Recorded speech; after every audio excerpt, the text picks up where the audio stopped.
Bienvenue à vous dans ce webinaire co-organisé par l'Université de Reims-Champagne-Ardenne et le rectorat de l'Académie de Reims. Donc aujourd'hui, nous allons nous intéresser à la présentation du BTS Comptabilité et Gestion au lycée Marie de Champagne de Troyes. Donc ce webinaire est animé dans le cadre du projet L par Julie Léraud, ingénieure pédagogique au rectorat de l'Académie de Reims, et moi-même, ingénieur pédagogique chargé de transition lycée-université au sein du service de la réussite étudiante à l'Université de Reims-Champagne-Ardenne. Donc, dans le but de faire découvrir les études supérieures de l'Académie au plus grand nombre et de favoriser votre transition, nous avons le plaisir d'accueillir aujourd'hui Madame Perrin et Madame Bachelet, enseignantes au lycée Marie de Champagne. Donc, merci à vous pour votre présence pendant cette pause méridienne. Donc, avant de leur laisser la parole et de débuter cette présentation, je vous précise quelques informations sur le déroulement de notre webinaire. Donc, la présentation va durer une trentaine de minutes. Elle sera suivie d'un temps d'échange pendant lequel les auditeurs pourront poser des questions.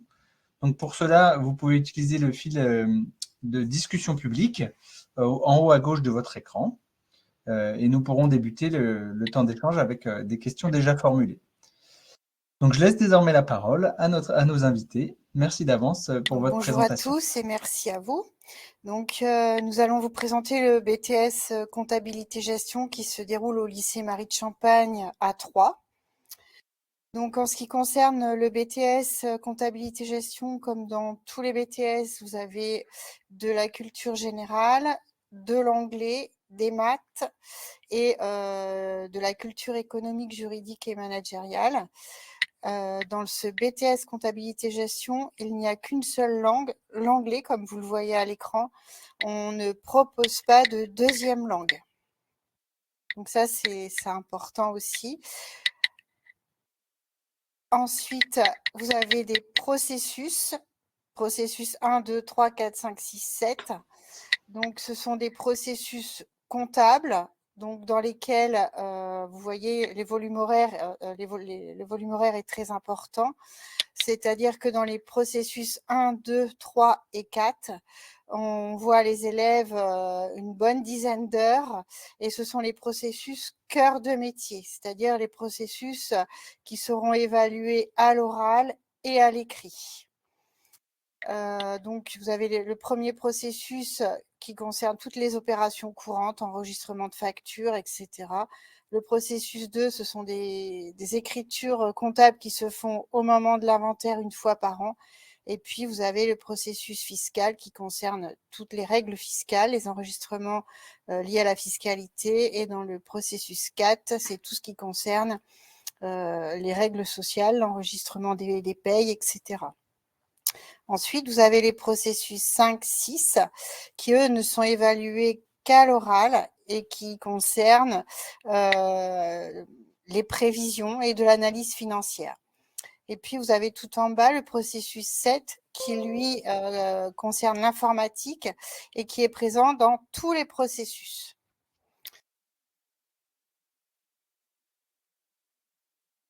Au niveau de l'apprentissage, on utilise des livres, des supports que l'on crée. On utilise aussi un logiciel comptable qui s'appelle EBP. On manipule aussi tous les logiciels classiques comme Excel, Word, et puis tout ce qui concerne, les PowerPoint, tout ce qui nous permet de faire des diaporamas. En classe, les cours se déroulent de la façon suivante. Les étudiants ont un contexte.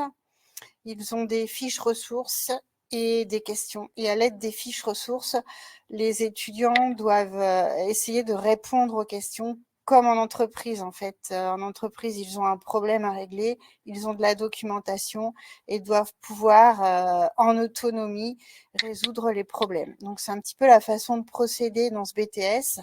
Ce n'est plus comme avant, où vous avez cours, exercice, cours, exercice. Ici, c'est un peu plus de l'induction, on va dire. Les étudiants réalisent des synthèses à la fin de chaque chapitre. Donc ça aussi, c'est important, savoir synthétiser ses cours. Et le plus possible, on essaie de faire travailler nos étudiants en groupe aussi, mais comme en entreprise où ils doivent, où les collaborateurs, notamment au cabinet comptable, doivent travailler en groupe. Donc on essaie de se rapprocher le plus possible du terrain, c'est-à-dire des conditions de travail. Je vais rajouter quelque chose. Non, c'est bien. Les étudiants partent 10 semaines en stage, 5 semaines en première année, 5 semaines en deuxième année. Ces 10 semaines sont obligatoires. Nous, à Marie de Champagne, les étudiants de première année partent sur le mois de juin et les étudiants de deuxième année partent sur le mois de janvier. Donc là, nos BTS deuxième année vont partir entre les vacances de Noël et les vacances de février, donc en janvier 2025. Et nos BTS première année partiront en juin 2025. Au niveau des terrains de stage, on accepte toute organisation, cabinet comptable, entreprise privée, association, dans la mesure où il y a de la comptabilité. On est un petit peu réticente sur les entreprises publiques parce que la comptabilité n'est pas la même. Et pareil aussi pour tout ce qui est banque assurance, puisque la comptabilité n'est pas tout à fait la même qu'en entreprise. Ensuite, vous avez les différentes épreuves avec les coefficients et les durées. Donc, ce qu'il faut savoir, c'est que la culture générale est à l'écrit pendant 4 heures, coefficient 4. L'anglais est à l'oral. Les maths, eux, sont en CCF, c'est-à-dire en contrôle en cours de formation. Et vous avez un premier CCF en fin de première année et un deuxième CCF en fin de deuxième année. Et puis, vous avez CEJM, donc culture économique, juridique et managériale, qui est un écrit de 4 heures. Alors, comme dans tous les BTS, hein, à part l'anglais et les maths, où ce n'est pas forcément les mêmes épreuves, mais autrement, culture générale et culture économique, juridique et managériale, dans les BTS tertiaires, ce sont les mêmes épreuves. Maintenant, l'enseignement professionnel. Donc, vous voyez que déjà au niveau des coefficients, c'est l'enseignement professionnel qui remporte les plus gros coefficients. Vous avez sur les processus que l'on a vu tout à l'heure, donc les 4 premiers, un coefficient de 9 et on a une épreuve écrite de 4h30. Donc là, il ne faut pas se louper. Et puis ensuite, on a 2 autres épreuves orales qui sont en fin de deuxième année également et qui, comme vous le voyez, sont en partie en CCF. C'est-à-dire qu'en fait, vous avez 14 points au fil de l'eau, c'est-à-dire 14 points qu'on attribue à nos étudiants sur les 2 années en fonction de leur travail, de leur investissement. Et après, les 6 points restants, c'est un oral de 20 minutes sur une situation professionnelle qu'ils auront réalisée dans ces processus-là. Donc, en fait, ils vont réaliser durant l'année plusieurs situations professionnelles. Ils vont en choisir 3. Et une sur les 3 sera tirée au sort le jour de l'oral et ils devront expliquer leur travail. Et nous, on va les interroger également. C'est un échange en fait. La même épreuve se déroule dans les processus 5, 6 et 7. Donc, c'est le même type d'organisation. Épreuve orale. Ce qu'il faut savoir, c'est que les personnes qui interrogent dans ces 2 épreuves, ce sont leurs professeurs. C'est-à-dire, si c'est sur notre section à nous, ça sera Madame Perrin et moi-même. En fait, on suit nos classes. C'est-à-dire que là, on a les BTS deuxième année. L'année prochaine, on aura les BTS première année et l'année d'après, on aura les BTS deuxième année. Une classe, on l'a pendant 2 années et on a un autre binôme de collègues qui, eux, ont cette année les premières années et l'année prochaine auront les deuxièmes années. La 4e épreuve, c'est le parcours de professionnalisation. Ça consiste en un oral de 30 minutes composé d'un jury de 2 professeurs et d'un professionnel. Et là, cet oral est basé sur un rapport de stage. En fait, les étudiants ont un rapport à faire à l'issue de leur stage d'une 12aine de pages, sans annexe.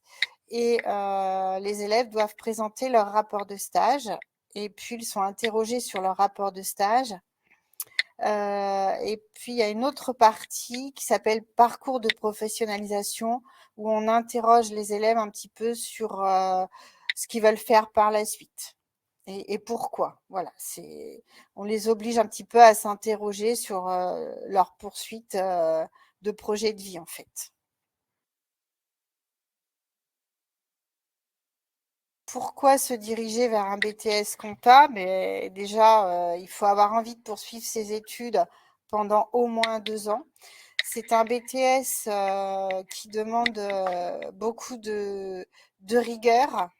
Pour faire de la comptabilité, il faut être très, très rigoureux et il faut être assidu. Ça, c'est évident. Le fait de faire le BTS comptabilité-gestion dans un lycée, enfin BTS tout court d'ailleurs, parce que le BTS se fait dans un lycée, ça permet aux élèves qui ne sont pas tout à fait sûrs d'eux d'être encore suivis. Il y a des contrôles réguliers, donc les étudiants savent où ils en sont. C'est pas un partiel à la fin de l'année et ça passe ou pas. Là, il y a des petits contrôles réguliers. Ça fonctionne comme au lycée. L'appel est fait tous les jours. On doit être présent. Et puis voilà, comme je disais tout à l'heure, on doit faire un travail régulier. La comptabilité, notamment dans les premiers processus, les informations s'imbriquent les unes dans les autres. Donc, si on loupe le début, après, on est complètement perdu. Ce n'est pas des chapitres, des cours indépendants. C'est-à-dire que voilà, on a les bases et on complète les bases au fur et à mesure. Donc, il ne faut absolument pas louper le début. Donc, le BTS, c'est un diplôme de Bac+2 fortement apprécié par la profession comptable, même si aujourd'hui, les comptables souhaitent que les étudiants poursuivent après le bac. Mais au jour d'aujourd'hui, on manque cruellement de comptables. Tous les comptables, enfin beaucoup de comptables partent, il y a beaucoup de départs en retraite et donc il va falloir combler tous ces départs en retraite. Donc dans le domaine de la comptabilité, il y a vraiment beaucoup de besoins. C'est une profession où il y a très peu de chômage. Il y a vraiment beaucoup de demandes. Suite à ce BTS comptabilité-gestion, on peut poursuivre en licence professionnelle. Il en existe plusieurs sur Troyes et ailleurs. Mais ça, on fait intervenir des professeurs ou des professionnels donc, qui enseignent dans différentes licences pour présenter à nos étudiants en fin de deuxième année ce qui existe sur Troyes, voire même dans le Grand Est, pour que les étudiants puissent se faire une petite idée de ce qu'ils peuvent faire à l'issue de leur BTS, parce qu'on leur conseille quand même fortement de poursuivre. Et puis, il existe bien sûr la voie dite royale, c'est-à-dire poursuite en DCG, DSCG, etc., en passant maintenant par une troisième année de but. Mais là, c'est pareil, on explique aux étudiants de quoi il s'agit. Donc, comme je disais au tout début, les étudiants, une fois qu'ils ont un BTS, donc ils peuvent faire leur stage donc, dans ces types d'entreprises-là, d'organisations-là, mais par la suite, ils peuvent aussi travailler donc, dans les petites entreprises, dans les grandes entreprises, dans les cabinets comptables et éventuellement dans la fonction publique. Même si nous, on leur déconseille fortement, comme je disais tout à l'heure, d'y faire leur stage. Voilà, maintenant, on va laisser la place aux questions. Merci pour votre écoute. Très bien. Alors, je rappelle à nos spectateurs, notre spectatrice, qu'elle peut laisser ses questions dans l'onglet discussion publique. Voilà, faut pas hésiter du tout. Moi, j'ai des petites questions. Alors, je pense notamment aux lycéens qui vont nous regarder en replay. Donc, j'imagine qu'il faut candidater sur Parcoursup si on est intéressé par votre formation. Oui, oui, exactement. Oui. D'accord. Est-ce que vous avez des enseignements de spécialité que les lycéens ont suivis, que vous privilégiez, ou c'est plutôt la candidature de la personne? Alors, Madame Perrin et moi-même sommes à la commission de choix des dossiers. Et ce qui nous importe le plus, c'est vraiment les appréciations, en fait. Alors, bien sûr, les notes, mais pas que les notes. C'est-à-dire qu'un élève qui a 16 de moyenne, mais dont le comportement est inadmissible, on n'est pas intéressé du tout. Par contre, un élève qui a une petite moyenne, mais qui est très volontaire, très courageux, très investi. Là, oui, cet élève nous intéresse parce qu'on sait fortement que quelqu'un de courageux et motivé s'en sortira toujours. Donc, on n'est pas obligé d'avoir forcément suivi des enseignements de maths pour Pas du rejoindre tout. le BTS. Pas du tout. Puis alors, la comptabilité, ce n'est pas du tout des maths. Il y a des chiffres comme en maths, mais on les manipule pas du tout pareil. Il n'y a pas de formule. On les met dans des cases et on les analyse. Mais ça n'a rien à voir avec les maths. Ça, c'est très important. D'accord. Et pour les personnes, les lycéens qui viennent de la filière technologique, est-ce que c'est abordable? Je pense notamment au STMG, c'est peut-être plus votre public. Alors, on a tout public, on a des bacs pro, on a des STMG, et puis on a des gens qui viennent du général ou qui ont des parcours atypiques. Alors, ce qu'il faut savoir, c'est que il y a 2 heures de mise à niveau à l'année en première année. Et ces heures de mise à niveau sont très importantes et ce sont grâce à elles que les étudiants auront finalement les bases de la comptabilité. Donc, quel que soit le parcours, on accepte tout le monde. Les bases sont vraiment reprises en BTS. Tout le monde a ses chances. Et quand vous parlez de mise à niveau, c'est sur des matières précises ou c'est les élèves qui peuvent choisir? Ah non, ce sont 2 heures de mise à niveau, mais que sur la comptabilité. D'accord, très bien. Voilà. Alors, je rebondis sur ce que vous avez présenté, les points au fil de l'eau. C'est par rapport au comportement, c'est par rapport au travail, vous pouvez nous en dire plus? Au fil de l'eau, alors oui, il y a en général, ça marche ensemble. Le comportement, le travail, les notes tout au long de l'année, la participation. Voilà, en fait, on a des grilles d'analyse et c'est vrai que tous ces points sont repris et puis on coche de subi à expert et puis en fonction de ça, en fin d'année, on fait une moyenne au vu des croix dans les cases, on va dire. Et à partir de là, la note se dégage du profil de l'élève. D'accord. Ok, bon, c'est plutôt encourageant. Oui, si on est sérieux, on peut très bien s'en sortir. Tout à fait. Concernant les stages, est-ce que vous aidez vos étudiants à trouver des stages ou ils doivent être vraiment autonomes pour la recherche? Normalement, ils doivent être autonomes. D'accord. Voilà. On va savoir, c'est vrai. Oui, il faut qu'ils soient autonomes parce que ce sont des futurs professionnels. Très bien. Alors, je voulais vous demander aussi combien il y a d'élèves par classe en première, en deuxième année? Alors, en première année, ils doivent être une vingtaine cette année. Et là, nous, on en a 12. D'accord. Ok, donc des petits effectifs. Petits effectifs, de toute façon, la classe ne peut pas excéder 24 élèves. On est en demi-groupe, en fait. D'accord. Très bien. J'avais une petite question aussi par rapport aux licences professionnelles. Vous parliez de dominante comptabilité fiscale, sociale. Vous avez des exemples de licences professionnelles que vos élèves ont peut-être suivies après? Alors, il y a à l'IUT de Troyes la licence RH. RH Pay. Il doit y avoir aussi une licence communication, je crois. Mais voilà. Généralement, nous, nos élèves poursuivent en DCG dans la mesure où ils sont pris ou en but. En but, oui. Ouais. En troisième année de but. D'accord, très bien. Et alors moi, j'avais une petite question. Alors, peut-être que vous n'aurez pas la réponse, mais je la pose quand même. Vous disiez que c'est très recherché les BTS compta et qu'il y a peu de chômage.